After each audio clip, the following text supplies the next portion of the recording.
श्री शिवाय नमस्तुभ्यम। हर हर महादेव। 30 अप्रैल से गुरुजी के पुत्र राघव मिश्रा जी द्वारा सीहोर कुबरेश्वर धाम में श्री शिव महाप्राण कथा शुरू हो गई है और आज 1 मई मतलब दूसरे दिन की कथा पूर्ण हो चुकी है। ये 5 दिवसीय शिव महाप्राण कथा है जो कि 30 अप्रैल से 4 मई 2024 तक चलने वाली है। 5 दिवसीय शिव महाप्राण कथा है। आज की कथा में गुरुजी ने कुछ उपयोगी जानकारी दी है और 2 विशेष उपाय भी बताए हैं जो बेलपत्र के वृक्ष के नीचे करने होते हैं। सभी की जानकारी आपको इसी वीडियो के माध्यम से प्राप्त होने वाली है। आप ये वीडियो शिवालिक गरिमा यूट्यूब चैनल पर देख रहे हैं। राघव जी के कथा करने के बाद जब गुरुजी मंच पर आए तो गुरुजी ने कुछ उपयोगी जानकारियां दी हैं, जिसमें से पहली जानकारी इस प्रकार है। गुरुजी ने कहा, जैसे आप सभी मेरी जीजियां हैं वैसे ही आप सभी राघव जी मिश्रा जी की बुआ भी हैं और जितने पुरुष बेटे हैं वो उनके फूफा जी हैं। दूसरी जानकारी इस प्रकार है, शिव जी की शादी हो या किसी की भी शादी हो उसमें 7 भावर होती है और उन सभी में पहली, दूसरी, तीसरी, चौथी और 5वीं भावर का उतना महत्व नहीं होता जितनी छठे नंबर की भावर का महत्व होता है। छठे नंबर की भावर को हमारे हिंदू धर्म में उलट पटे की भावर कहते हैं, अर्थात अभी तक 5वें नंबर की भावर तक कन्या वर के दाईं ओर बैठी थी, पर अब छठे भावर को घूमने के बाद कन्या वर के उल्टे हाथ की ओर बैठेगी और इसके बाद लड़का और लड़की का जीवन बदल जाता है। लड़की लड़के की और लड़का लड़की का हो जाता है। अब बढ़ते हैं तीसरी जानकारी की ओर। गुरुजी ने कहा, कहते हैं अगर स्वप्न में सुबह का समय हो, ब्रह्म मुहूर्त का समय हो या सुबह 4 बजे से लेकर 7 बजे के बीच स्वप्न में अगर सांप दिख गया घर में या बगीचे में या कहीं भी, तो लिंग पुराण के 7वें अध्याय में वर्णन देखने को मिलता है। इस प्रकार से आपको सर्प के दर्शन हो जाते हैं तो समझ लेना आपकी दुख की घड़ी टल चुकी है और आपकी जिंदगी आगे बढ़ने वाली है। अब बढ़ते हैं आज की कथा की चौथी जानकारी की ओर।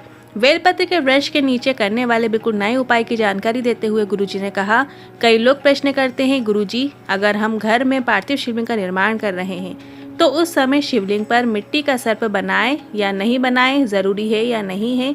तो गुरुजी ने कहा, यदि आप घर में पार्थिव शिवलिंग का निर्माण कर रहे हैं तो आप केवल पार्थिव शिवलिंग का ही निर्माण कर ले, उस पर सर्प बनाना जरूरी नहीं है। पर अगर आप बेलपत्र के वृक्ष के नीचे पार्थिव शिवलिंग बना रहे हैं और आपने मिट्टी का सर्प भी नहीं बनाया, पर अगर आपने एक बेलपत्र या कोई पत्ती कोई भी उठाकर आपने शिवलिंग के ऊपर सर्प के निमित्त रख दी तो आपको आपके किसी भी प्रकार के कार्य में 3 माह के अंदर सफलता प्राप्त होती ही है, ये निश्चित है। यदि आपका कोई कार्य अटका हुआ है तो आप बेलपत्र के वृक्ष के नीचे जब आप शिवलिंग बनाएं तो उसमें आप एक बेलपत्र या कोई पत्ती आप सर्प के निमित्त अर्पित कर दें तो आपकी कामना 3 महीने में निश्चित पूर्ण होगी।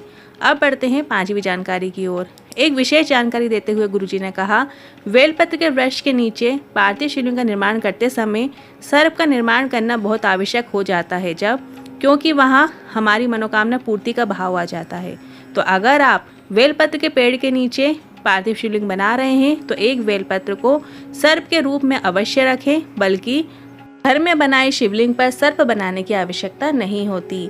अब बढ़ते हैं 6वीं जानकारी की ओर। गुरुजी ने कुबरेश्वर धाम की भूमि का महत्व बताते हुए कहा, ये कुबरेश्वर धाम की भूमि 12 ज्योतिर्लिंग के मध्य में स्थित है और अगर आप यहाँ आ रहे हैं तो आप यहाँ आकर कंकर शंकर की पूजन करना है और उसे अपने घर ले जाकर ज़रूर पूजन अर्चन करना है। या फिर आप कुबरेश्वर धाम की धरा में कहीं पर भी बैठकर या खड़े होकर 108 बार श्री शिवाय नमस्तुभ्यम बोलते हैं, अपनी कामना करते हैं तो वह कामना कुबेर भंडारी निश्चित पूर्ण करता है, ये निश्चिता है।